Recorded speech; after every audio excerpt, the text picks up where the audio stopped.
పరమ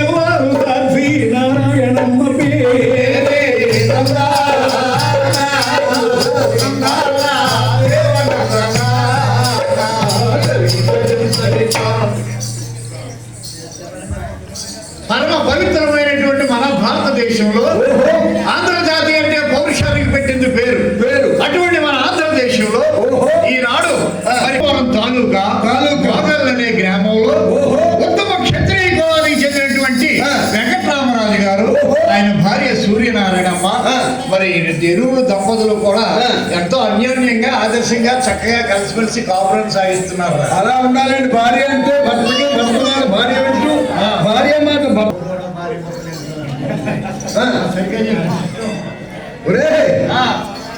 మొన్న మా ఆవిడ నేను భోజనం చేస్తున్నాం.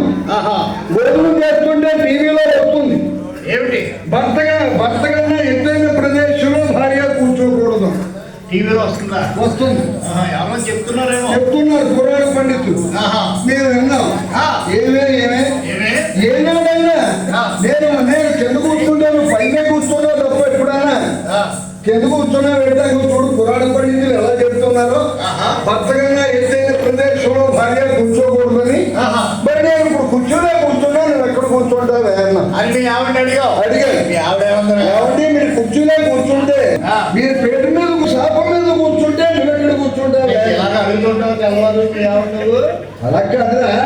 నేను కూర్చుంటే నేను నేల మీద కూర్చుంటాను, ఎక్కడ కూర్చుంటావే అన్నా అని అడిగా. మళ్ళీ అడగగానే మా ఆవిడ అంది కదా, అయ్యో మరి నువ్వే కనుక కోర్టులో కూర్చుంటే నీ తలపై 4 తట్లు మట్టేసి కసాపిసా తొక్కేసి పైన కూర్చోబెట్టుకుంటుంటావు.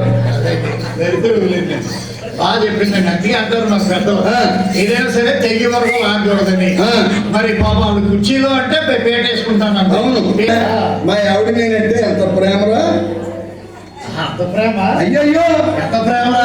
కాలేజీలు కూడా మంచి మంచి సీట్లు. ఎవరు రాయులో ఎవరు పండితులను ఆశ్రయించును, పండితులను ఆశ్రయించును. ఎవరు చదువులో ఎవరు రాయులో ఎవరు పండితులను ఆశ్రయించును, ఎవరు చూసి సర్వము నేర్చును. వారికి ఎవరు ఏది లేదు.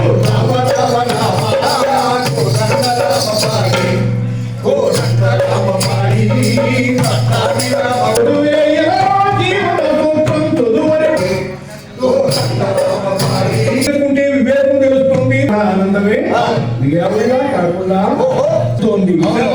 కొంతకాలానికి సూర్యనారాయణమ్మ గారికి ఏం జరిగిందట? కారులో యాక్సిడెంట్ అయిందా? శుభం పలకరాయంటే అన్ని అశుభాలే పలుకుతాడు మా అప్పారావు.